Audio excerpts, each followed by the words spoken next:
marriage. Now you're for it. You defended President Obama's immigration policies. Now you say they're too harsh.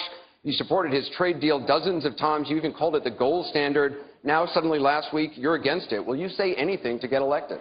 Well, actually, I have been very consistent over the course of my entire life. I have always fought for the same values and principles.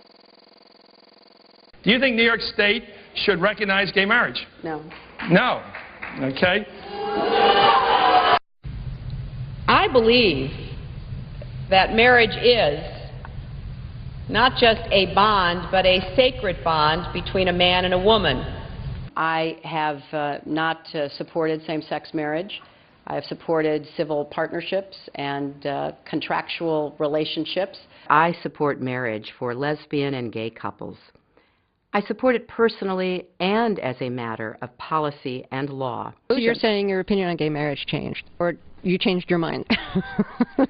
You know, I have to say, I think you are being very persistent, but you are playing with my words and playing with what is such an important issue. I'm just trying to clarify so I can understand. No, I don't think you are trying to clarify. I think you're trying to say that, you know, I used to be opposed and now I'm in favor and I did it for political reasons, and that's just flat wrong. So let me just state what I feel like you are implying and repudiate it. I have a strong record. I have a great commitment to this issue, and I am proud of what I've done and the progress we're making. Yeah, I'm sorry, I just want to clarify what I was saying. No, I was saying that you maybe really believed this all along, but, you know, believed in gay marriage all along, but felt for political reasons America wasn't ready yet and you couldn't say it. That's what I was thinking. No, that is not true. It really is great how long you've supported gay marriage. Yeah. I could have supported it sooner. Well, you did it pretty soon. Yeah. Could have been sooner. Fair point. Just in July, New Hampshire, you told the crowd you, quote, take a backseat to no one when it comes to progressive values. I take a backseat to no one when you look at my record and standing up and fighting for progressive values. Last month in Ohio, you said you plead guilty to, quote, being kind of moderate and center. Do you change your political identity based on who you're talking to? No. I think that, like most people that I know, I have a range of views, but they are rooted in my values and my experience. You know, I get accused of being kind of moderate and center. I plead guilty. Just for the record, are you a progressive or are you a moderate? I'm a progressive. Going through the emails, there were over 60,000 in total sent and received. About half were work-related and went to the State Department, and about half were personal, that were not in any way related to my work. When you speak to the public, you say, I turned over everything. That's, for the most part, a direct quote. When you talk to the public, you say, I turned over everything. 90 to 95% of my work-related emails were in the state system. If they wanted to see them, they would certainly have been able to do so. You know what? That is maybe the 10th time you have cited that figure today. It is. And I have not heard anyone other than you ever cite that figure. Who told you that 90 to 95% of your emails were in the State Department system? Who told you that? We learned that from the State Department in their analysis of the emails that were already on the system. The Inspector General report found that less than 1% of State Department emails, record emails, were captured.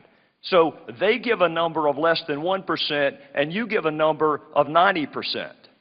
I have absolute confidence that everything that could be in any way connected to work is now in the possession of the State Department.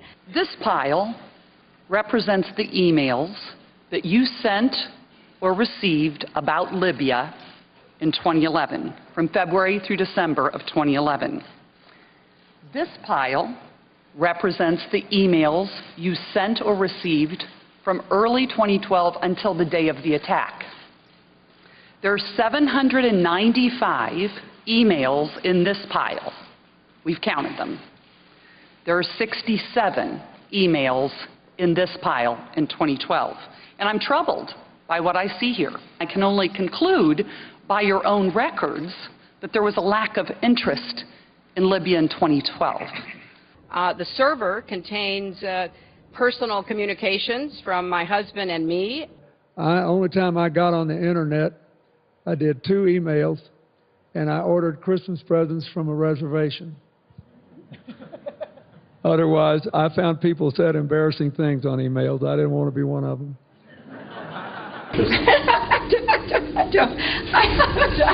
I mean, and how many angels dance on the head of a pin? I have really nothing to. I mean, how do you answer that? I represented Wall Street as a senator from New York, and I went to Wall Street in December of 2007, before the big crash that we had, and I basically said, cut it out. Quit foreclosing on homes. Quit engaging in these kinds of speculative behaviors. Now, who's exactly to blame for the housing crisis? I think there's plenty of blame to go around. Home buyers who paid extra fees to avoid documenting their income should have known they were getting in over their heads. Of course we have to deal with the problem that the banks are still too big to fail. We can never let the American taxpayer and middle-class families ever have to bail out the kind of speculative behavior that we saw. But we also have to worry about some of the other players. AIG, a big insurance company, Lehman Brothers, an investment bank. There's this whole area called shadow banking. That's where the experts tell me the next potential problem could come from. So I'm with both Senator Sanders and Governor O'Malley in putting a lot of attention onto the banks. And the plan that I have put forward would actually empower regulators to break up big banks. I represented New York, and I represented New York on 9/11. When we were attacked, where were we attacked? We were attacked in downtown Manhattan, where Wall Street is. I did spend a whole lot of time and effort helping them rebuild. That was good for New York, it was good for the economy, and it was a way to rebuke the terrorists who had attacked our country. 9/11 was bad. I agree with that. Time and time again, you hear one thing in speeches, and then you see a campaign that has the worst kind of tactics, reminiscent of the same sort of Republican attacks on Democrats. Well, I am here to say that it is not only wrong, but it is undermining core democratic principles. Since when do Democrats attack one another on universal health care? I've looked at the legislation that Senator Sanders has proposed, and basically he does eliminate the Affordable Care Act, eliminates private insurance, eliminates Medicare, eliminates Medicaid, TRICARE, Children's Health Insurance Program. Just because Senator Obama chose not to present a universal health care plan does not give him the right to attack me because I did. So let's have a real campaign. Enough with the speeches and the big rallies and then using tactics that are right out of Karl Rove's playbook. This is wrong, and every Democrat should be outraged. The Democratic Party in the United States worked since Harry Truman to get the Affordable Care Act passed.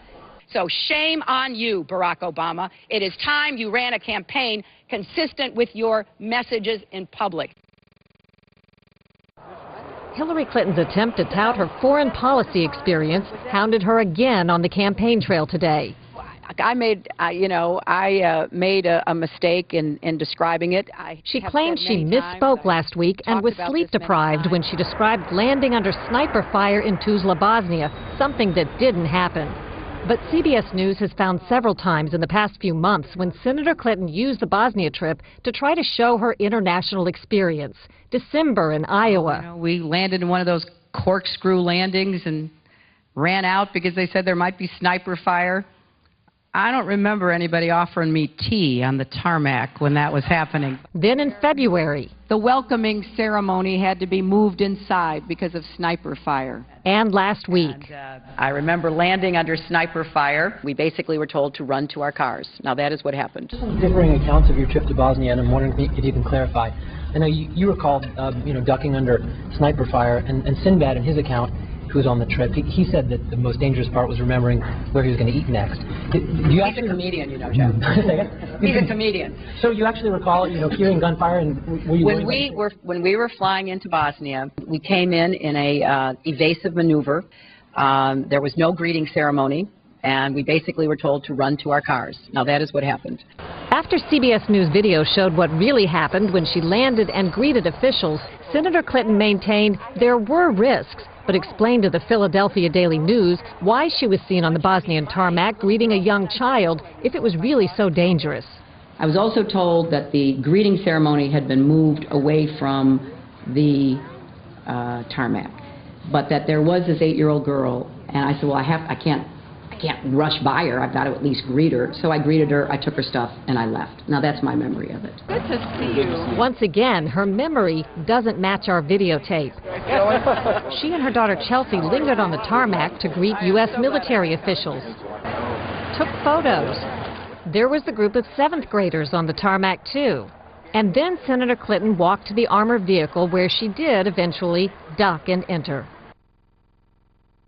It was one of the highlights of President Clinton's first term, passage of the North American Free Trade Agreement, also known as NAFTA. Critics blame NAFTA for the loss of manufacturing jobs in industrial states, including Ohio and Pennsylvania. Hillary Clinton helped get NAFTA approved. She held at least 5 meetings to strategize about how to win congressional approval. She helped the White House block opposition from labor and environmental groups, and she was the featured speaker at a crucial meeting. Participants in that event said, quote, her remarks were totally pro-NAFTA. There was no equivocation for her support for NAFTA at the time.